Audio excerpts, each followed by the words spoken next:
Welcome, Dr. Epic here, and what we're going to discuss in this section is a grand overview of American history. One of the things I've learned over my years of teaching this subject is that students don't tend to have a really good framework for understanding some of the things we're talking about.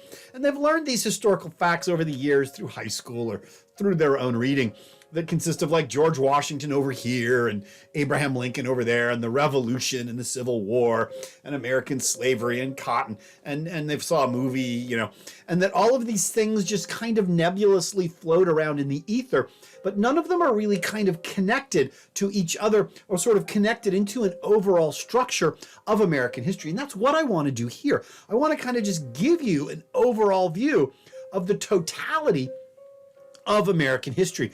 I'm going to follow the last little bits of our outline right above my little yellow box and sort of talk about sort of the grand overview of American history. Now, hopefully you already have all the information you need. You already know what America is, you know what history is, you know what American history is, and you know why you should learn American history. But what I'm going to do here is kind of provide an overall framework to connect all of these little pieces of American history together so that you've got all of these historical works and you can read them and think exactly how they fit into the grand pageant of the history of the United States. Now, one way to look at history is kind of a very mechanical way, in that history generally consists of three things: trends, institutions, and individuals. And all of these things fit together, and sometimes they combine or clash, and when they do that, they produce historical events. And these are the big events of history that sort of drive the sequence of the past forward. And I'll give you an example of this. You have like an institution, let's say American slavery. The institution of American slavery is built slowly in the 17th century. It becomes quite popular in the 18th century, and it becomes enormously popular and important in the 19th century.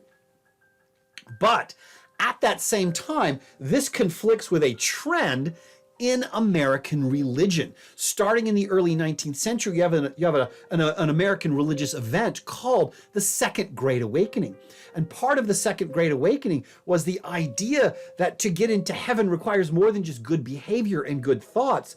It requires good deeds. You have to sort of prove that you're willing to improve your community, and that improves your soul and gets you into heaven. And this trend led to the creation of all manner of things in American society: orphanages, insane asylums, charity hospitals. But as part of this religious tradition, as part of this religious trend, a number of these practitioners began to view the institution of American slavery as inherently immoral, unchristian, and un-American.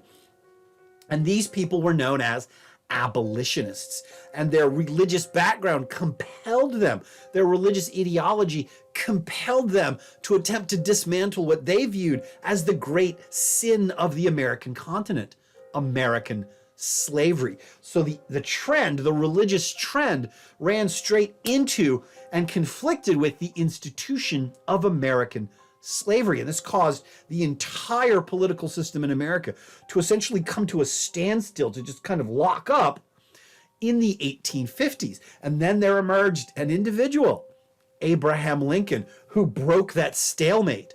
And the trend of religious ideology towards the improvement of the community and the improvement of the soul of the nation clashed with the institution of American slavery. This was embodied in the bold individual of Abraham Lincoln. And the event was the Civil War. And that's sort of a way to kind of view how the mechanics of history kind of work. You have trends, you have institutions, you have individuals, and all of them combine or clash to create the events of history. So what I'm going to present to you right now is at least what I call the 7 stages of early American history. This is, of course, my construction of events, and it's going to disagree with other people's sort of reconstruction of the first half of American history. So number your notes 1 through 7, and I'll explain each of these as we go along. And we're going to start with pre-Columbian America. And this starts right at the end of the Ice Age, roughly around 15,000 or 12,000 BC. depending on when you want to date it, and it lasts all the way up until the arrival of Christopher Columbus in 1492. And pre-Columbian America, this is the introduction of the first Americans and the rise and fall of Native America itself. And this eventually gives way to the early English colonies. This is basically from the founding of Jamestown all the way to where the colonies are very firmly established in 1714. This is the early English colonies. This is Jamestown in Virginia. This is Plymouth up in New England. The very early attempts to sort of create colonies along the Atlantic seaboard. And that gives way to sort of the full flowering of these colonies in our third of the 7 stages. That is, of course, the Georgian colonies. And this is what generally people think of when they think of colonial America.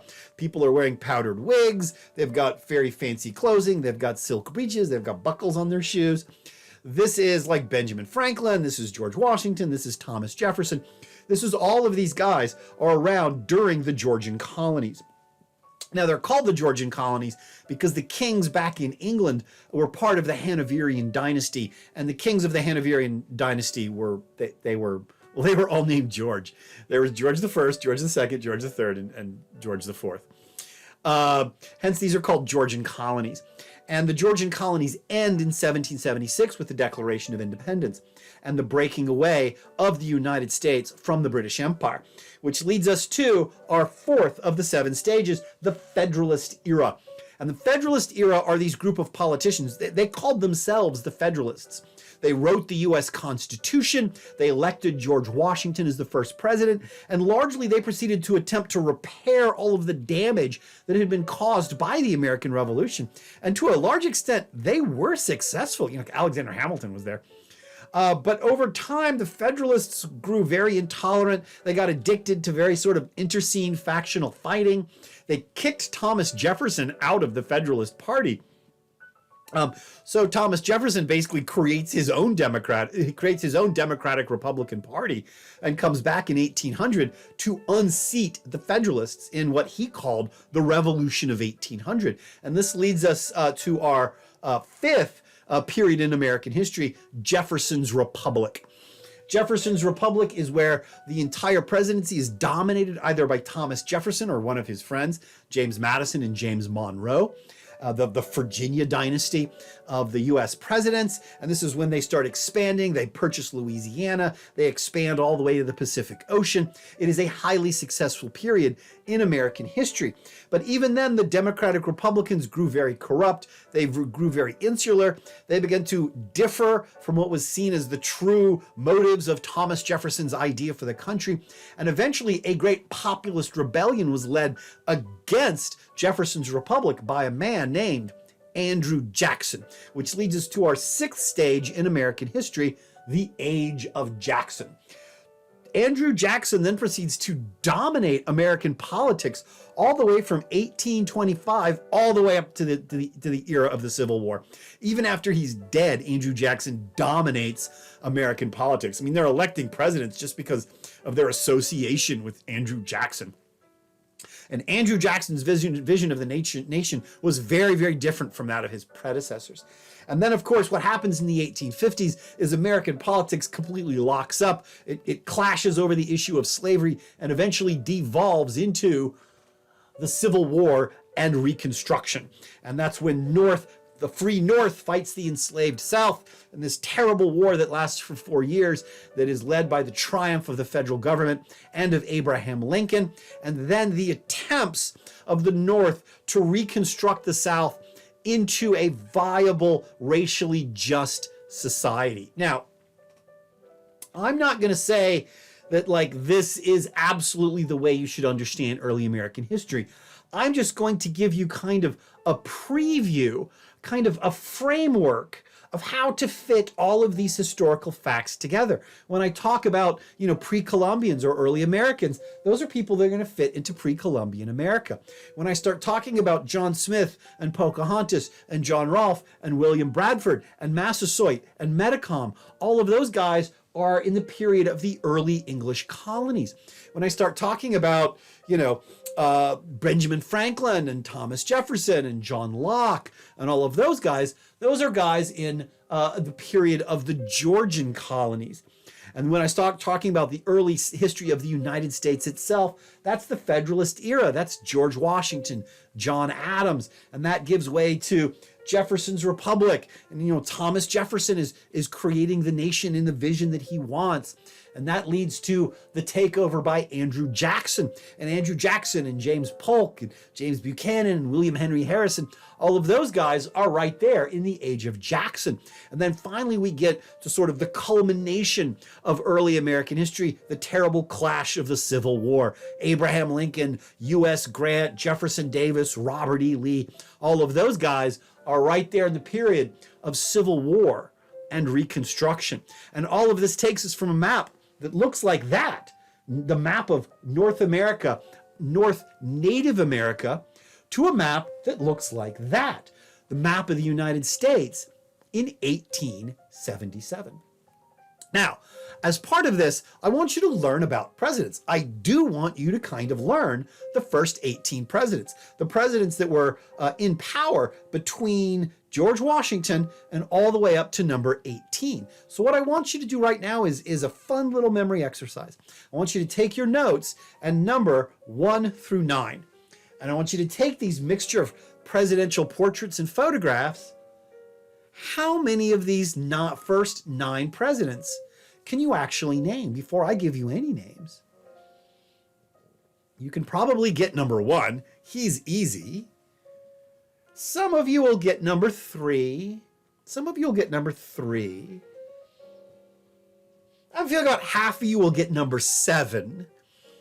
But the other guys are going to be kind of iffy. So now I'm going to tell you what they are, and I want you to see if you missed any and which ones you got right and which ones you got wrong. Of course, number 1, that is, of course, George Washington.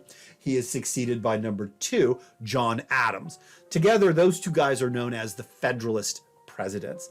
Number 3, right up there, that is, of course, Thomas Jefferson himself after his hair went white. He used to be a ginger.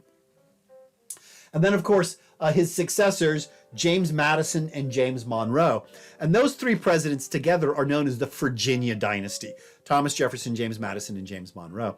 And then they're finally succeeded by John Quincy Adams, number 6. And John Quincy Adams is the son of John Adams. So you can draw an arrow from number 6 all the way up to number 2.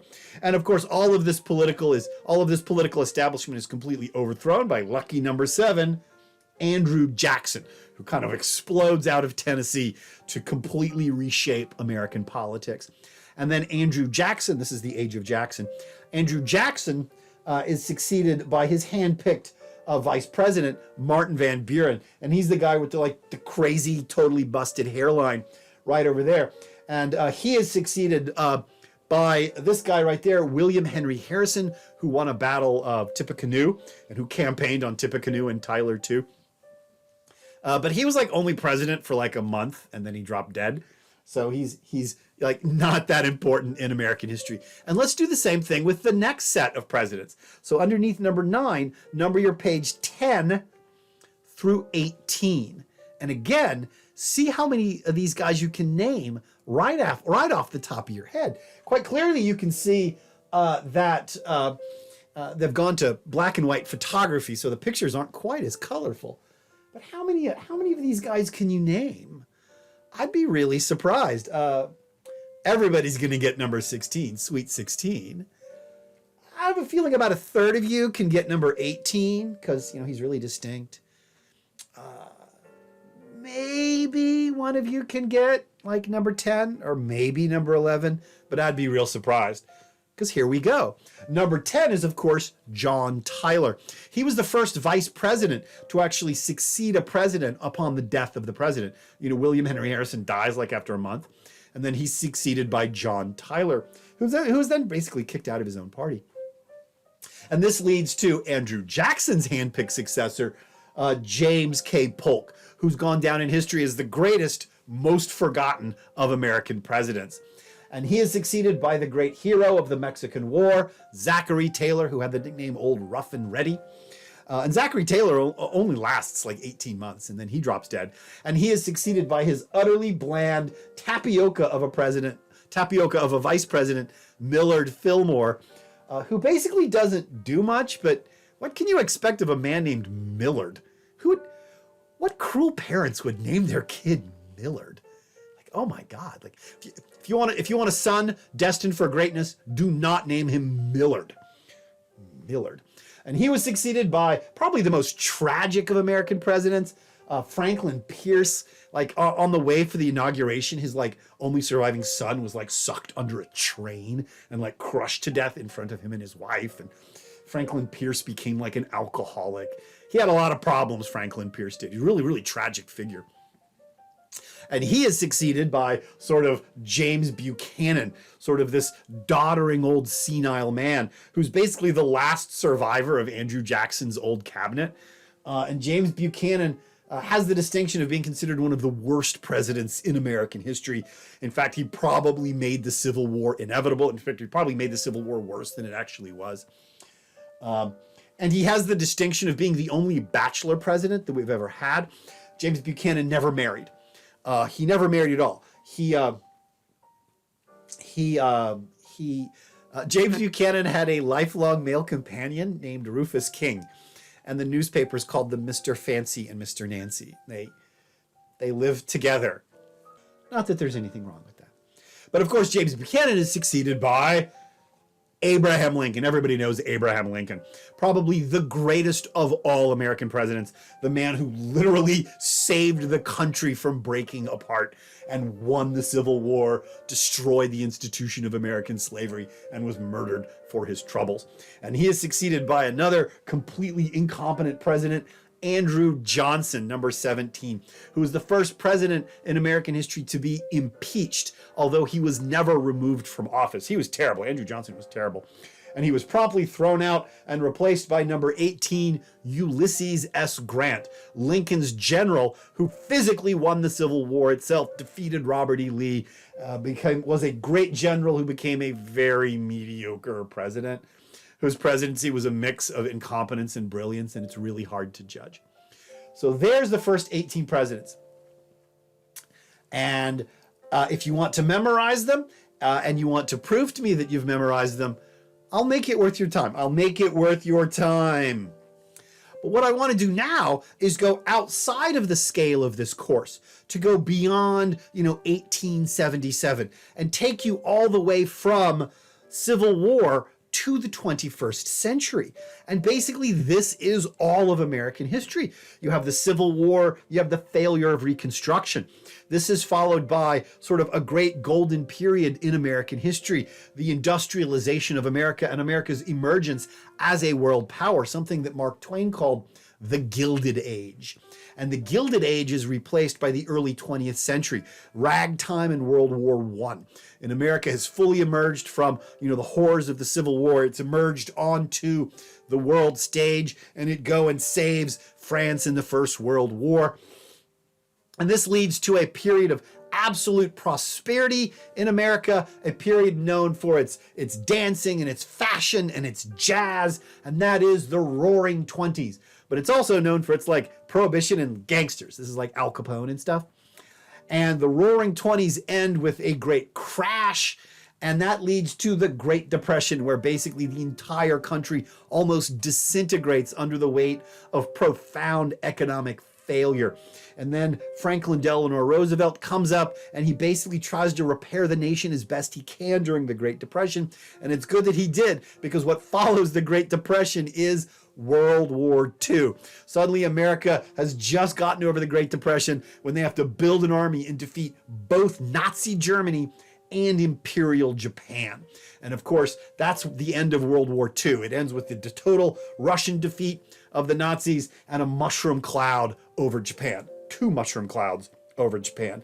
And this leads to the 1950s, what's known as the conformist 50s. And a lot of people really kind of don't like the 50s. The 50s get a really bad rap because everybody dressed alike. Everybody wanted a normal life. They wanted a peaceful home.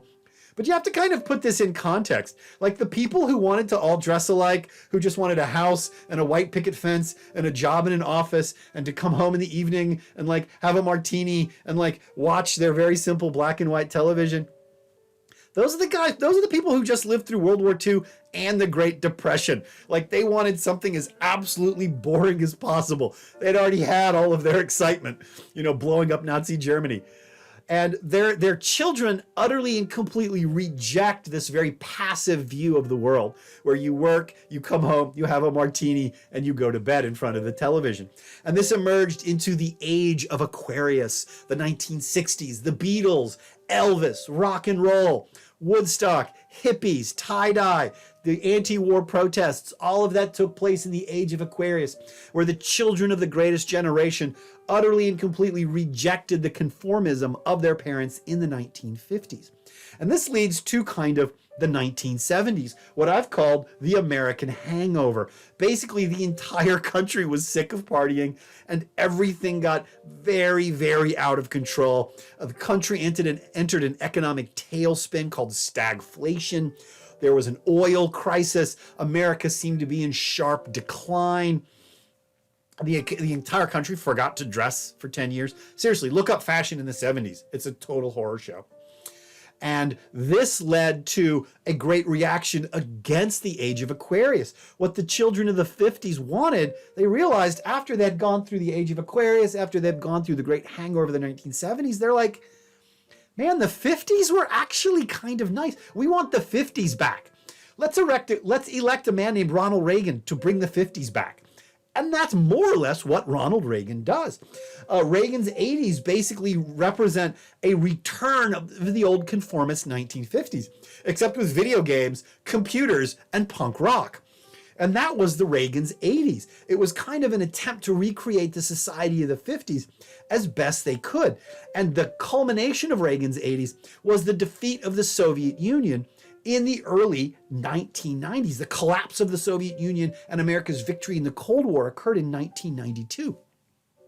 And the entire 90s became known as the vacation from history. Basically, in the 1990s, the Soviet Union was gone. Russia was in an advanced state of decay. The Chinese weren't anything to worry about. The United States was like the single sole power in the world. Everyone was like, oh my God, the world is amazing. It's the end of history. That was a real book that was written, The End of History. And in which they've like, the liberal world order has triumphed. There are now no more problems ever again.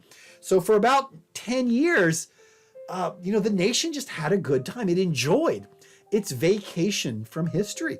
I mean, we had an entire president who had an affair in the White House and nobody cared. Like William Clinton he was impeached, but he wasn't removed from office because nobody cared. People were having a great time. But history came back with a vengeance in 2001. You have the attack on the World Trade Center, in which Islamic terrorists kill 2,000 people in New York City and hundreds outside Washington, D.C. and in Pennsylvania. And this leads to the next 5 years, war and terror, in which America has to rearm, it has to rebuild its military and go out and invade Afghanistan and invade Iraq and engage in all of these wars across the world to ensure that this sort of Islamic terrorism never again threatens the United States.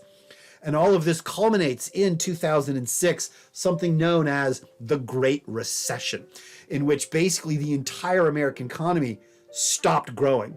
And it stopped growing for basically almost 10 years. The American economy stagnated. People couldn't find jobs. People got very, very cynical. People got, the federal government acted like it didn't know what to do economically. And people just shrugged and accepted this as the new normal. And then came the voters' revolt in 2016, the election of Donald Trump. And that leads us to today, the 21st century, a very unsettled 21st century. And I don't know what's going to happen next. And you don't know what's going to happen next. Nobody knows what's going to happen next. But we know what happened in the past. America went from looking like that in 1877 to looking like that. This is 21st century America. Now, I've just given you an overall framework of all of American history, from the Ice Age to the foundation of Jamestown and Plymouth, all the way to the Civil War, through World War II up to the 21st century. Behind you are 15 generations of Americans. There are only 15 generations of people between you and 17th century Jamestown, 17th century Plymouth. And each generation of Americans, tried to make a better country for their children. Ultimately, they tried to make a better country for you.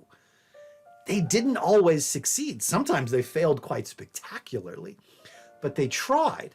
And it is up to you to try and build a better country for the next 15 generations. And I don't know where this chart is going to go. I don't know what happens next year. But I know what happened in the past, and I know what's going to happen in this course. This course is going to start with the Ice Age. It's going to start with the foundation of Native America and Native America's disastrous encounter with an individual named Christopher Columbus. And you are going to sort of frame a historical debate about Christopher Columbus, and you're going to solve a historical problem with Christopher Columbus.